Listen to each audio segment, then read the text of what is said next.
वासुपूज्य प्रभो नमस्तुभ्यं मम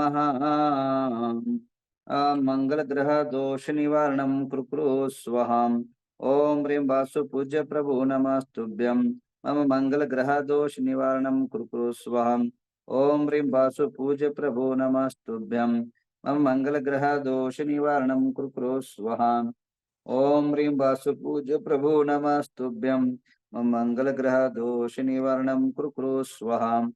ओम ह्रीं वासुपूज्य प्रभो नमस्तुभ्यं मम मंगलग्रह दोष निवारणं कुरु स्वाहाम्।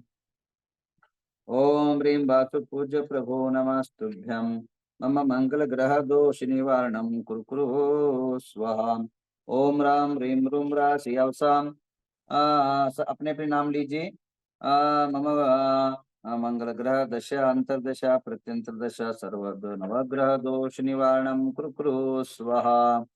ओम ह्रीं ओम राम ह्रीं रूम राशि अवसा मम मंगल ग्रह दशा अंतर्दशा प्रत्यंतरदशा सर्व अशुभ दोष निवारणं कुरु स्वाहा।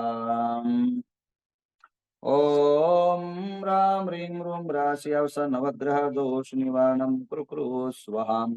ओम ह्रीं श्री पार्श्वनाथाय धर्मेन्द्र पद्मावती सहितायां कमलवरीं छां चीं चुं च कलिकुंड दंड स्वामिना तुल वीर्य पराक्रमायां मम शाक्न्यादि भयेशं कुरु आत्म विद्यां रक्ष रक्ष पृथ्वी प्रविद्यां चिंचिंद विनहुं पट स्वाहा।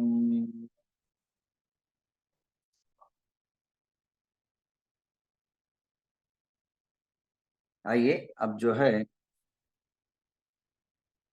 आप सभी के जीवन में मंगल हो, शुभ मंगल हो और उत्सव महा उत्सव हो और अनेकों कार्य की सिद्धि हो। इस हेतु से संध्या के टाइम पर विविध प्रकार की साधनाएं से आप जुड़िए और अपने जीवन को धन्य और व्यवस्थित करिए। मैं अपनी आप सभी को एक सूचना देना चाहूंगा।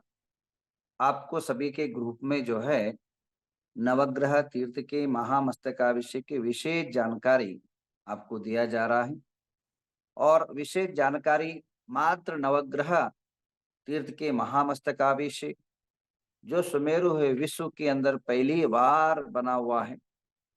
मात्र इंडिया में नहीं पूरा विश्व के अंदर एकमात्र जो है 405 फुट का विशाल उथंग और अद्भुत जो है महामेरु सुमेरु पर्वत बना हुआ है, जिसका पंच कल्याण प्रतिष्ठा महोत्सव के कई प्रोमो, कई सूचनाएं, कई प्रकार के कार्यक्रम की विविध जो है आयातन आपसे जुड़ने के लिए एक व्हाट्सएप ग्रुप महामस्तकाभिषेक और सुमेरु का महा पंच कल्याण करके एक व्हाट्सएप ग्रुप बनाया जाएगा। आज जो है आप सभी के पास पहुंचेगा, तो आप सभी लोग उसको, जिनको भी इसके बारे में जानकारी चाहिए, जो चाहे वह अभिषेक के बारे में जानकारी हो, चाहे वह पंच कल्याण के संबंधी जानकारी हो या महामुनि राजों के त्यागियों के बड़े संबंधी जानकारी हो, व्यवस्था के बारे में जानकारी हो, रहने की व्यवस्था की जानकारी हो, आप लोग कोई सभा लेने की अपेक्षा, सारे विविध प्रकार के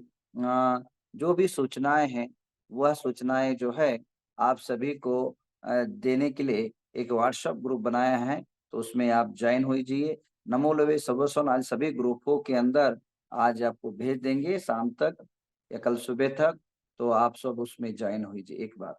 और दूसरी बात, ये महामस्तक युगों युगों में एक बार होता है, एक सदियों में एक बार ऐसे अवसर आता है जो अपने जीवन को धन्य और पवित्र करता है।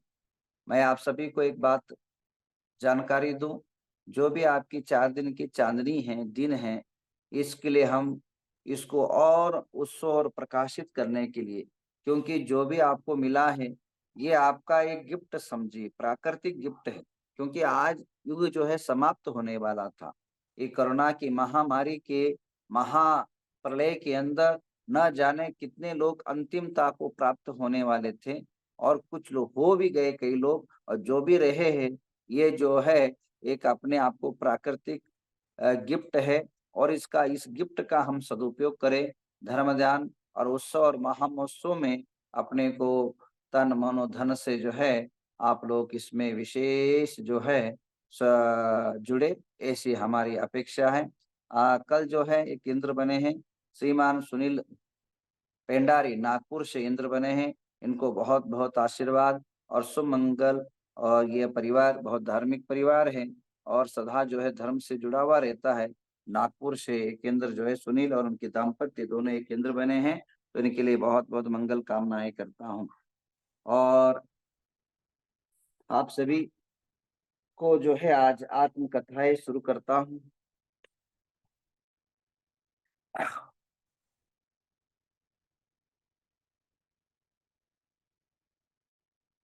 मैं कल बता रहा था नक्षत्रों का प्रभाव पड़ता है। तिलय पन्नति के अंदर पेज नंबर 382 के अंदर जो है नक्षत्र का विशेष व्याख्या है और नक्षत्रों के बड़े विशेष जानकारी है। अब वहां से पढ़ लेना तिलय पन्नति। और जो है गाथा नंबर 472 से लेकर के कंटिन्यू जो है 472 के अंदर नक्षत्रों का उन्होंने गिनाया है। अवरो जट्टा दद्दा सदबी भरणियो आदि अशिलेशा कुंती मरो पुवन सूति उत्तरारो निविसहा शेषौम मध्यमो जने पंचमे उत्तर सहसम तम चेसु द्विगुणम त्रिगुणम मध्यम वर बेसु नव खंडहाम। ये 27 नक्षत्र जो है ये नाम इन्होंने प्राकृतिक गाथा के अंदर नाम वर्ण दिया है। अब मैं दीक्षा का प्रणकरण चल रहा है। दीक्षा में नक्षत्र बहुत अच्छा रहना चाहिए। कल कुछ चीजें बताई थी, आज कुछ चीजें बताऊं, क्योंकि नक्षत्र का प्रभाव पड़ता है। मुहूर्त जो है 5 वस्तु से बनती है और जो मैं बता रहा हूं ये पंच कल्याण के लिए भी अन्वय होता है। हाँ, ध्यान रखिए, पंच कल्याण में भी दीक्षाएं होती है भगवान की। और अश्विनी नक्षत्र दीक्षित आचार्य भवंती पंच पुरुषा वर्षनाम दीक्षादायको मिष्टान भुक्तम अपमृत्युर्विना चतुर्विंशति द्वादशिनी जीवित। तो क्या कह रहे हैं कि आचार्य कह रहे हैं जो अश्विनी नक्षत्र दीक्षित, अश्विनी नक्षत्र जो पहला नक्षत्र है, ये आचार्य महावीर कीर्ति महाराज के ग्रंथ से निकला हुआ। अश्विनी नक्षत्र पहला नक्षत्र है, उसमें जो साधु दीक्षित होता है वह दीर्घायुष्य होता है और सो भी जो है अकाल मृत्यु बिना अकाल मृत्यु को प्राप्त नहीं होता है। उसके अनेकों प्रकार के जो है व्याधि से समझो, प्राकृतिक से समझो या अन्य कोई से दुर्घटना से उसकी मृत्यु नहीं होती है और दीर्घायुष्य होता है। भरणी नक्षत्र दीक्षितो अनशनादि तपम कारक गुरु वृतभृष्टो भूत्वा पुनर्स्वीकृतम द्विषष्ट वर्षाणि जीव। देखिए कितना स्पष्ट लिखा है, भरणी नक्षत्र में दीक्षा नहीं होना चाहिए। अगर भरणी नक्षत्र में दीक्षा होता है, अनशन आदि तप करता है और तप करने के कारण उसकी कई ऐसी बीमारियां पैदा हो जाती है और व्रतो भ्रष्टो भूत्वा, वो व्रत से भ्रष्ट हो जाता है, संन्यास से च्युत हो जाता है, संन्यास पद से विमुख हो जाता है और उसको जो है पुनः फिर बीमारी ठीक होने के बाद पुनः दीक्षित होता है। तो क्यों ऐसे रिस्क लेना है? जब लिखा है सामने गड्ढा ही है, फिर क्यों गिरना? जब आचार्यों के वाक्य है। अब दिक्कत क्या होता है कि जितने भी भारत देश के अंदर जैन शास्त्र में मुहूर्तों के जानकारी लोग बहुत कम है, बिरले ही लोग है।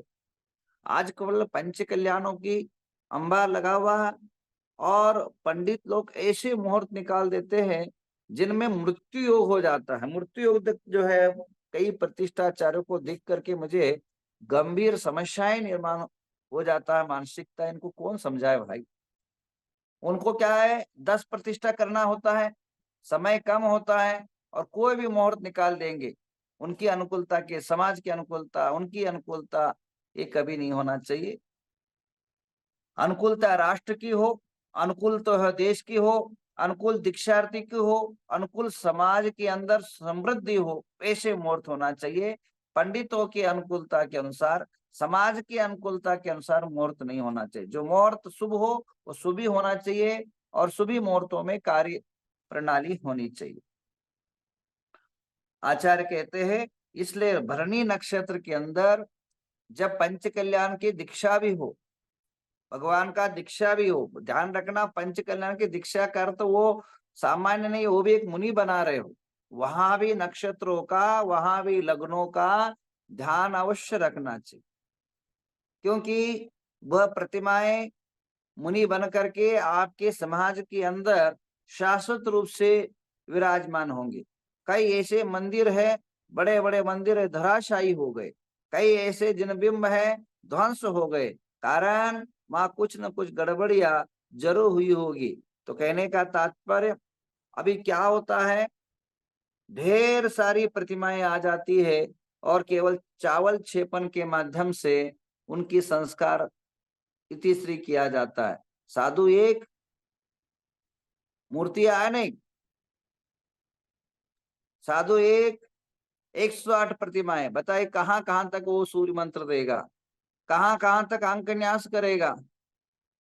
तो ऐसे समय पर विधि विधान रहित होकर के निस्तेज, निसंस्कार और अनेकों संस्कारहीनता के साथ वो प्रतिमाएं वैसे केवल पत्थर रूप में ही बनी रहती है, वो कभी मूर्ति और कभी जो है आप सूर्य मंत्र को केवल चावल में फेंक करके कभी उसके अंदर चमत्कार, उसके अंदर जागृति आ ही नहीं सकते। मैंने कई प्रतिष्ठा देखता हूं, प्रतिष्ठा के नाम पर संस्कारहीनताएं ज्यादा हो रही है, तो ये नहीं होना चाहिए।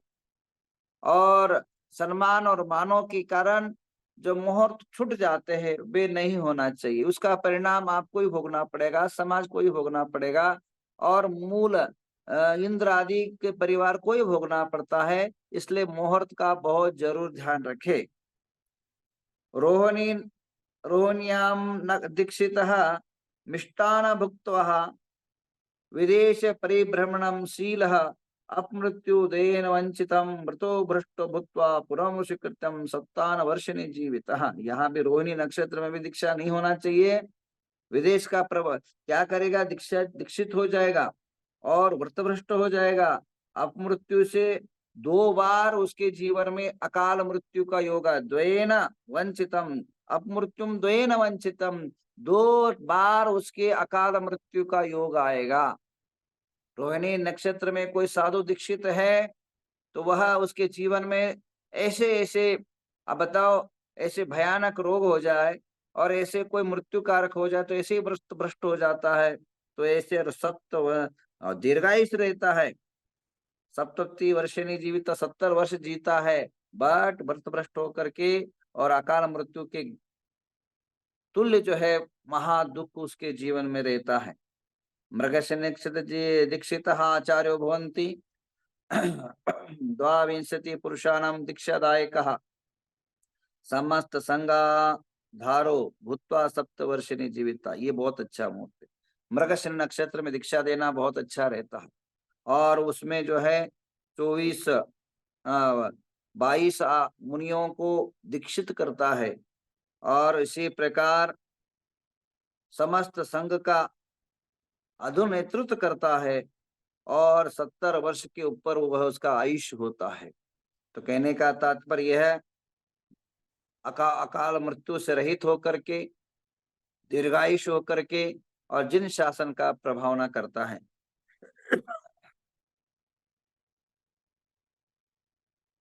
ये उत्तम मृगशिर नक्षत्र सबसे अच्छा नक्षत्र है। आद्रायाम दीक्षितो जिनेन्द्रयाम 62 वर्षाणि जीवित, ये मध्यम नक्षत्र। आद्रा नक्षत्र में दीक्षा देना, पंच कल्याण करना मध्यम है, मीडियम साधु, उसमें दीक्षित हो जाए तो मध्यम जीवन को प्राप्त होता है। पुनर्वसु नक्षत्रम दीक्षितः 5 वर्षानंतरम तपभ्रष्टा भूत्वा पुनर्वर्तम स्वीकृतम तीसानाम मारिकानाम दीक्षादायक 70 वर्षाणि जीवितः। जो पुनर्वस नक्षत्र में दीक्षा लेता है वो 5 साल के अंदर भ्रष्ट हो जाता, और आर्यिकाओं के 30 आर्यिकाओं के ऊपर वो दीक्षा देता है और 70 वर्ष तक वह जीता है। भ्रष्ट होकर के पुनः पुनः जो है मुनि बन जाता है। पुनर्वसु नक्षत्र में दीक्षाएं देना नहीं चाहिए। पुनर्वसु नक्षत्र में दीक्षा देने से मनुष्य के जीवन में यश कीर्ति समृद्धि तो मिल जाती है, आरोग्यहीन हो जाता है और इसी प्रकार अनेकों संकटों से उसको झेलना पड़ता है। संन्यास अगर उस पुनर्वसु नक्षत्र में मंदिरें बनती है, पुनर्वसु नक्षत्र में अगर प्रतिष्ठाएं शुरू होती है, तो प्रतिष्ठा दोबारा करना पड़ता है और समाज के अंदर अनेकों संकट, अनेकों विघ्न बाधाएं निर्माण हो जाती है। इसलिए जो है, चाहे वह सन्यासी बने, चाहे वह तप को धारण करे, पुनर्वसु नक्षत्र के अंदर उसको धारण नहीं करना चाहिए, ऐसे आचार्यों की आज्ञा है। अब उम्र जो है अच्छा रहता, 70 यानी 77 साल के ऊपर जो है उसका आयुष्य रहता है और वह अनेकों आर्यिकाओं का दीक्षित होकर के भी, कई बार देखे जाते बड़े बड़े संघ के नायक भी जो है दीक्षा से भ्रष्ट होकर के पुनः दीक्षा ग्रहण कर लेते हैं। ऐसे कई उदाहरण हमारी आंखों के सामने हैं, उनको बोला नहीं जा सकता है, कहा नहीं जा सकता है। अभी एक नक्षत्र की वर्णन महिमा करते हुए 7 नक्षत्र आज और बाकी कल बताऊंगा। पुष्य नक्षत्रे दीक्षित तप कृत्वा आचा पंच पुरुषाणाम दीक्षा रेखा मैगा विंशति वर्षाणि जीवित उत्तमाति उत्तम नक्षत्र। आचार्य कहते हैं कि जो सबसे श्रेष्ठ रवि पुष्य नक्षत्र और गुरु पुष्य नक्षत्र में जन्म जन्म या दीक्षा या पंच कल्याण बहुत यशस्वी होता है और उसके अंदर जो दीक्षित होता है और वह यशस्वी होता है और जीवन के अंदर अनेकों कार्य की सिद्धि करता है और ऐसे नक्षत्र अगर मिल जाए तो ऐसे उससे बड़ा कोई नक्षत्र नहीं होता। मेरे अनुभव के अनुसार, मेरे ज्योतिष शास्त्र के नॉलेज के अनुसार सबसे श्रेष्ठ अगर कोई मुनि की दीक्षा के लिए मुहूर्त है तो वह रवि पुष्य नक्षत्र है। रवि पुष्य नक्षत्र में दीक्षित मनुष्य, रवि पुष्य नक्षत्र में किया हुआ पंच कल्याण आराधना महोत्सव बहुत यशस्वी सफल होता है। वो सफलता के लिए बहुत जो है जीवन में बहुत कुछ कार्य कर जाता है जिसको आप सपने में भी नहीं सोच सकते हैं। ऐसे ऐसे कार्य करता है, ऐसे ऐसे उसके जीवन में घटनाएं घटती है, बड़े बड़े दिगंतर आचार बन जाते हैं और बहुत ही यशस्वी मनुष्य बनता है। और उस नक्षत्र में दीक्षित मनुष्य ऐसे सूर महापराक्रमी, धर्म धुरंधर, ज्ञान धुरंधर, युग धुरंधर और महापुरुष अवतारी बनता है। तो इसलिए जो है नक्षत्र में दीक्षित होने के कारण अनेकों सफलताएं, अनेकों कार्य की सिद्धि करता है। ऐसे दीक्षित होना, पंच कल्याण करना आप सभी के लिए कल्याणकारी होता है। तो आइए नक्षत्रों की महिमा कुछ जाना और आगे कुछ जानेंगे। उसके पहले जो है आज की शांति धारा शुरू करते हैं और देशवासी से चाहूंगा ये जो पंच कल्याण प्रतिष्ठा महोत्सव और महासुमेरु पर्वत की प्रतिष्ठा हो रही है, वे सारे उसमें सहकार सहयोग करें। और इसी प्रकार जो है जितने ग्रुपों में मेरे सब समाज के अंदर सभी का नंबर किसी का नहीं, जो भी कमेटी से आपको फॉरवर्ड होता है, बच्चे आपको ग्रुप में डाल देते हैं, वे अपने अपने समाज के अंदर ग्रुपों में डाले, ऐसे आदेशित करते हुए आज की शांति धारा।